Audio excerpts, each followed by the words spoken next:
Hold'em Masterclass numéro 23. Contre-attaquer pour bloquer un tirage. Dans le cadre des stratégies de protection, nous allons voir un exemple de tableau qui permet d'attaquer à la turn le relanceur pré-flop. Le fait de contre-attaquer avec un bloc bet contribue à faire douter l'adversaire pour l'empêcher de jouer son tirage. Nous sommes au World Poker Tour du Bicycle Casino à Bell Gardens, en Californie, en septembre 2003. Il reste 6 joueurs et nous entamons la table finale. Les blindes sont de 6 000, 12 000 et les antés sont de 1500. Nous sommes au siège numéro 2, donc sur blindeur, à la place de Paul Phillips. Paul est un joueur tenace et inventif, assez conservateur, qui a déjà gagné 2 WPT. Nous avons un avantage certain, c'est de posséder le plus gros tapis de la table. On note aussi la présence de TJ Cloutier au bouton, qui est un vieux routier des tournois internationaux puisqu'il serait le joueur qui en aurait gagné le plus, soit près d'une soixantaine. TJ est un ancien footballeur. Il désarçonne souvent par sa rapidité de réaction quand il décide de suivre ou de relancer une enchère. Nous possédons la main Dame 10 dépareillée. C'est une main moyenne, même à 6 joueurs. Il est rare d'attaquer avec une main pareille et encore plus rare de relancer. Si vous regardez à droite de votre écran, vous constatez qu'elle est classée 36e sur 169.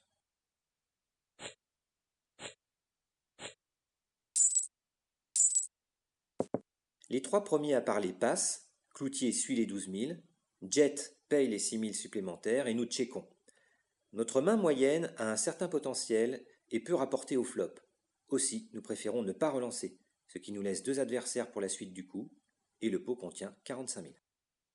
Le flop est 10-8-7 bicolore, donc il permet la présence d'un tirage à couleur, et en plus, les 3 cartes sont quasi consécutives. C'est donc un flop dangereux, car un adversaire peut posséder déjà la quinte, ou encore un tirage à quinte ou à couleur.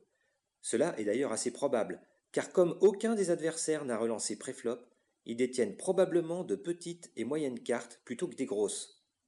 Ce flop nous donne la paire max, la paire de 10, avec dame comme kicker.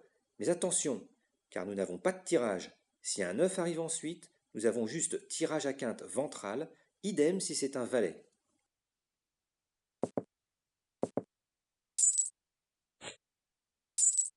Jet préfère checker, nous checkons, Cloutier ouvre à 20 000, Jet passe et nous payons les 20 000.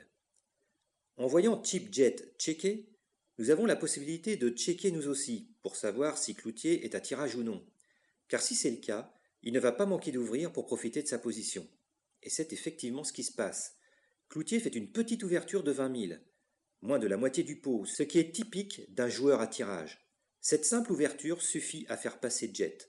Maintenant, que devons-nous faire? Passer est exclu car nous possédons la paire max. Relancer serait peut-être tomber dans un piège. Cloutier a l'habitude de piéger ses adversaires, par exemple en faisant une petite ouverture pour les pousser à relancer. C'est exactement ce que Cloutier aurait fait s'il avait déjà la quinte, par exemple. Suivre nous paraît préférable, car comme le flop ouvre les possibilités de tirage, le fait de nous maintenir peut inquiéter Cloutier pour la suite du coup. Donc nous nous contentons de suivre. Le pot contient 85 000.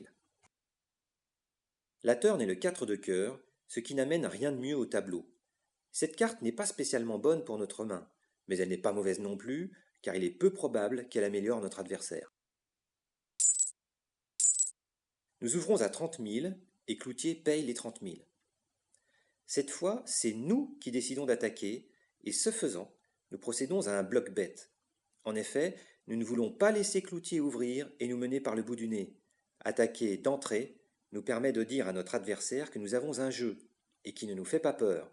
S'il se contente de payer notre ouverture de 30 000, il est probablement sur un simple tirage. S'il est sur une paire ou 2 paires, voire brelan, il va forcément nous relancer car il ne peut en aucun cas maintenir un tirage en face. Cloutier se contente de payer les 30 000. Maintenant, notre opinion est faite. Cloutier est probablement sur un tirage et le pot contient 145 000. La river est le 3 de trèfle. C'est encore une carte qui n'apporte rien de mieux au tableau car elle ne complète aucun tirage et ne renforce pas le tableau. C'est une bonne carte pour nous car cette carte n'a en aucun cas pu compléter le tirage supposé de Cloutier. Logiquement, nous devrions avoir la meilleure main ici car Cloutier ne peut pas posséder de paire supérieure, sinon il aurait réagi plus durement au flop ou à la turn.